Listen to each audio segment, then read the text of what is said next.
The room was bright with chandeliers and chatter, but I felt invisible.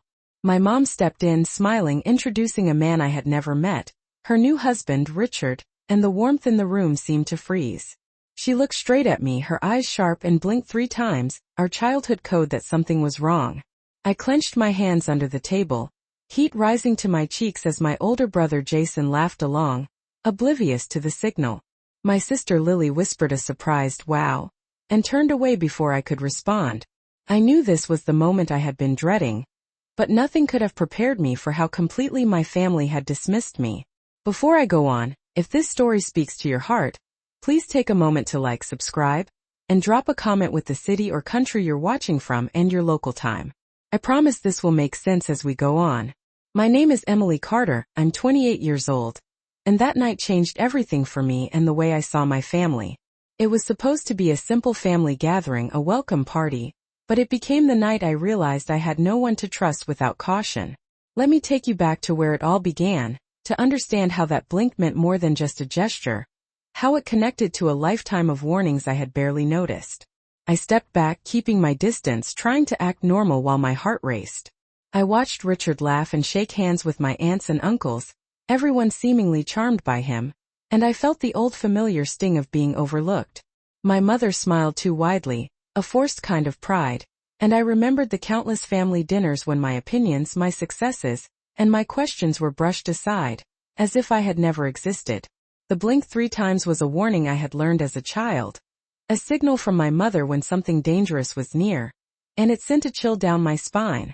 I tried to catch her eyes again, silently asking for clarity, but she was already swept into conversation, her hand resting lightly on Richard's arm as she laughed at a joke I did not hear. I looked around the room and saw my family falling into patterns I knew all too well. Jason boasting about his job, Lily sharing stories of her recent trip, while I remained quiet, clutching my drink, trying not to draw attention. I could feel the tension building inside me, the old memories of neglect and favoritism resurfacing, every flashback of childhood moments when I had been invisible weighing on me. Grandma Helen had always warned me about trusting appearances, about listening to our instincts, and now that lesson echoed loudly in my mind. I remembered the summers when she had taken me aside saying, "Emily, there are signals they cannot speak out loud, and you must watch carefully." I shifted my gaze to Richard again and noticed the subtle things that did not add up. The way he glanced at certain family members with a smirk that did not reach his eyes, the hesitation in his smile, the careful way he maneuvered himself around the room, placing himself at the center of attention. My stomach twisted as I realized that he was not just new to our family. He had stepped into a world he did not fully belong to, yet he was already trying to claim it, to insert himself into the hierarchy without earning a place. I remembered my mother's words, whispered on a quiet afternoon years ago. "Watch for the signal, Emily. You will know when something is wrong." Those 3 blinks were a signal, and it meant everything. I could not ignore it, not now. I took a deep breath and walked slowly toward the patio, seeking space to think, needing a moment to process the avalanche of instincts and memories hitting me all at once.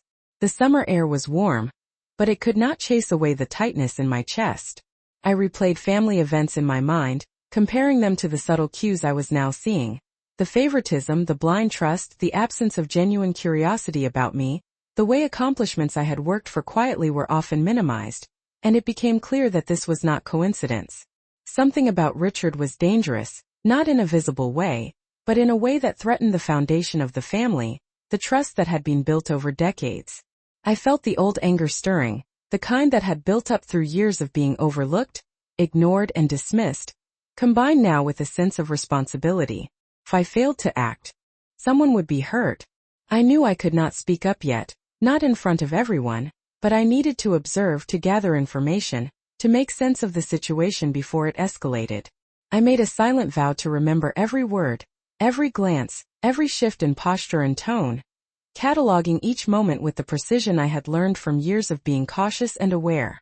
I felt the weight of my childhood lessons settle on my shoulders, and a strange combination of fear and empowerment washed over me. I realized that this evening, this seemingly ordinary family gathering, was now a battlefield of subtle moves and hidden truths.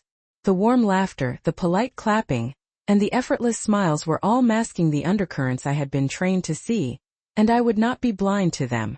Grandma Helen's voice echoed again. Watch carefully.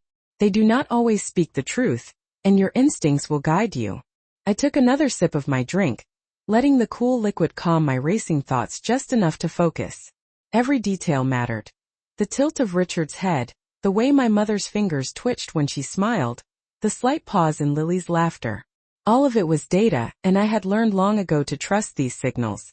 I knew the next few hours could define everything, and I could not let history repeat itself. I would be ready, and I would act when the time came. I stayed near the patio pretending to check my phone, but every nerve in my body was alert. I could see my mother laughing, leaning closer to Richard, and it felt like a wall had risen between us. I remembered the summers when Grandma Helen would take me aside in her sunlit kitchen, pulling out old photo albums and letters saying, "Emily, notice everything. The world does not always show its face honestly." I could feel that lesson settling over me like a cloak. Each subtle glance, each hesitation in speech, each carefully crafted smile was a piece of the puzzle I had to decode. My brother Jason clinked his glass against someone else's, his laughter carrying across the lawn, oblivious to the tension I felt. I had learned to read these moments, to sense the undercurrents that everyone else ignored. Richard's movements were deliberate, calculated, and it made my stomach twist. He lingered too long near my mother, offered help in ways that seemed unnecessary, and even his handshakes had a precision to them that felt rehearsed. The thought that he might have hidden intentions kept repeating in my mind. I could not yet speak, could not reveal my suspicions to anyone, but I had to observe, catalog, and wait for the right moment. I shifted my gaze to my mother, Susan, noticing the subtle flicker of discomfort in her eyes when Richard spoke about business ventures and family plans. It was small, almost imperceptible, but to me it was like a neon sign flashing danger. I tried to steady my breathing, remembering how Grandma Helen had taught me to trust these instincts. I watched Richard move through the crowd, noting who he engaged with and how he positioned himself, his body language betraying an intent to influence, to control, to insert himself where he did not yet belong. I felt the familiar burn of anger rise within me, the old wounds of being ignored, dismissed, and invisible fueling a sharper awareness.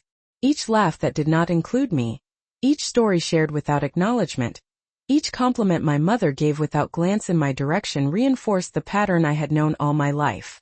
I stepped closer to the edge of the patio, letting the cool evening breeze hit my face, trying to gather my thoughts. I recalled the childhood code, the blink 3 times, the warning that had saved me in the past, guiding me to avoid unseen dangers. I knew that this code was now my compass, my only reliable signal in a sea of polite smiles and oblivious conversation. I watched Richard laugh at a story my sister told, and the way he mirrored her gestures was uncanny, too practiced, too smooth. I recognized the strategy, the effort to charm and manipulate, and a cold clarity settled in my mind. He had a plan, and it was my responsibility to understand it before it affected the people I loved. I found a quiet corner beside a large planter, leaning against it just enough to observe without being seen, cataloging every interaction, every micro-expression, every subtle shift in tone. This was no ordinary gathering, and I would not treat it as one. My senses were heightened, each movement magnified, each glance carrying weight. I remembered the way Grandma Helen had whispered, "Do not wait for proof. Watch, wait, and act when the time is right." That phrase echoed through my mind as I tracked Richard's presence, noting how he moved closer to my mother, how he subtly distanced her from conversation topics I knew were important, and how he positioned himself as indispensable. My chest tightened with a mix of fear and resolve. I would not allow history to repeat itself. I would be ready and I would be precise. This evening was no longer just a party. It was a test of perception, of intuition, of patience. Every laugh, every toast, every polite exchange became data I would use, every blink, every pause, every nuance a signal to guide me. The quiet power of observation, the lessons of my childhood, and the instincts sharpened by years of being overlooked were now my allies, and I would let nothing slip unnoticed. I moved slowly back toward the house, keeping my eyes on Richard and my mother. The sound of laughter from inside the room felt sharper, almost cruel, cutting through the summer air like a knife. I remembered the countless birthdays, holidays, and family dinners where my voice had been ignored, my successes diminished, and my presence treated as an afterthought. The blinking code my mother had given me as a child had always been my secret lifeline, a signal that danger was near, and now it was flashing urgently in my mind. I could not let my family be blindsided by someone who was not who he seemed. Richard's perfect smile did not reach his eyes, and the way he maneuvered himself into conversations, steering attention toward his accomplishments while subtly undermining ours, was almost theatrical. I watched as my mother leaned in to laugh at one of his jokes, completely unaware of the cues I had been trained to notice since I was small. My chest tightened, remembering Grandma Helen's advice. Observe everything, speak when it matters, and trust your instincts. I tucked my hands into the pockets of my dress, steadying the rapid beat of my heart, and began scanning the room, cataloging every interaction, every glance, every small gesture. Jason kept talking loudly about his work at the marketing firm, unaware that the underlying tension in the room was building around me. Lily, always naive, followed Richard's lead, laughing when he prompted, nodding when he suggested ideas, completely unaware of the subtle manipulation at play. I could feel the familiar mix of anger and responsibility rising inside me, the same blend I had felt every time I had been left to navigate situations my family should have protected me from. I noticed how Richard's attention seemed strategic, how he lingered near people he wanted to impress and stepped away from anyone who might challenge him. Every motion, every carefully measured word, every polite smile was part of a pattern I had seen before. I realized that he was attempting to establish control over the family dynamics, inserting himself as indispensable, and it made my stomach knot with a sense of urgency I could not ignore. I slipped into a shadowed corner, using the railing as cover, and began observing his interactions more closely, taking mental notes of the smallest anomalies. The way he held a drink, the timing of his gestures, the way he responded to compliments not intended for him. Every instinct honed over years of being overlooked, dismissed, and ignored was alerting me that this was more serious than just awkward social maneuvering. The summer breeze shifted, carrying the scent of freshly cut grass and flowers, and for a moment it calmed my nerves enough to think clearly. I realized that I had to act with precision, that speaking too soon could backfire, and that I needed evidence before making any move. My mind replayed memories of Grandma Helen, of whispered warnings and secret lessons in reading people and moments carefully. I felt her presence in that memory, guiding me as I catalogued every subtle hint of deception, every small inconsistency, and every carefully hidden tension. The evening had transformed into a subtle chess game, and I was determined not to lose. I could see my mother smiling at Richard again, and the blink 3 times echoed in my mind, a reminder that the clock was ticking, and I needed to remain vigilant, to gather information quietly, and to be ready to protect my family when the moment arrived. Each laugh, each toast, each polite gesture became data I stored mentally, mapping out relationships, predicting reactions, and anticipating risks. The house, the garden, the laughter, and the subtle glances were no longer just background. They were the arena in which I would navigate this threat, and I knew that patience, attention to detail, and careful observation were my only tools to ensure that my instincts would be validated and my family kept safe. I took another deep breath, feeling the familiar tension mix with a sense of clarity and purpose. I was ready to watch, to learn, and to wait for the precise moment to act, trusting the childhood code and every lesson that had brought me to this evening. I stayed near the edge of the patio, my hands wrapped around my glass of water as I tried to steady my racing thoughts. Every laugh and clink of silverware from the dining room felt sharper, heavier, as if the air itself was pressing against me. I watched Richard carefully, noting the way he smiled at my mother, tilting his head just enough to seem sincere, but there was a rigidity beneath it, a rehearsed cadence to his voice that set off alarms in my mind. My mother, Susan, continued to beam at him unaware, completely absorbed in the performance he was giving. I felt the familiar twist of anger mixed with fear, the same feeling I had felt so many times when my instincts were ignored, and I was left to navigate danger alone. I remembered afternoons with Grandma Helen, when she would sit me down and show me how to observe people, to see the signs hidden in their gestures, their timing, the flicker of emotion behind the mask of politeness. Each memory brought a wave of clarity.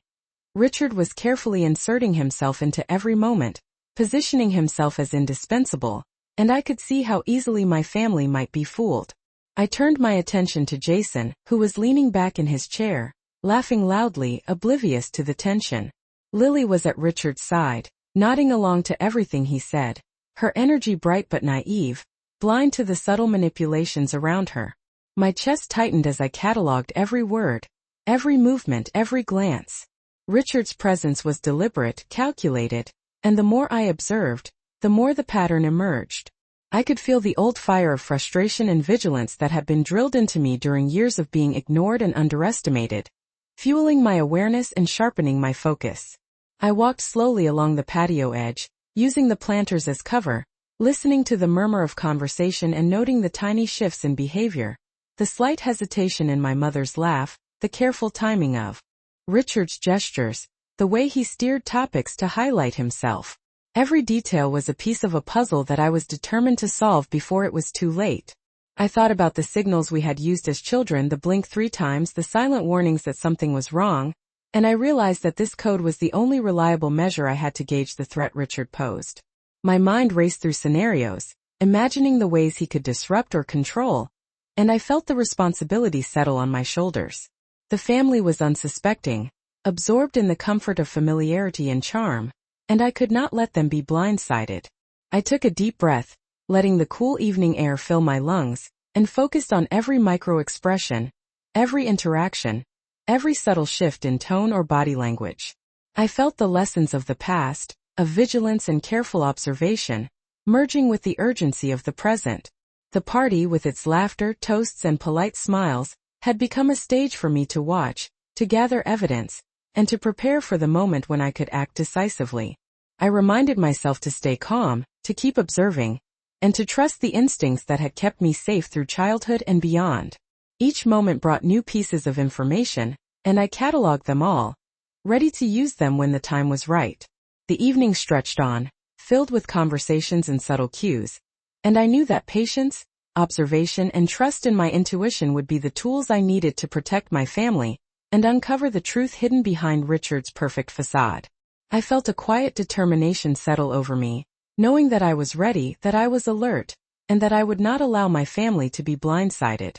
I wake up now in my own apartment, sunlight spilling through the windows, and the quiet hum of the city outside feels like a promise rather than a threat. I have my own space, my own rules, and my family dynamics are no longer dictated by fear or manipulation. It is not perfect, there are still moments of doubt and echoes of the past, but I feel a clarity I have never known before. I have learned that boundaries are not walls to isolate, but shields to protect the self, and that my value is not measured by anyone else's perception or approval. If you are listening and feel unseen, overlooked, or undermined, know that your instincts, your voice, and your presence matter.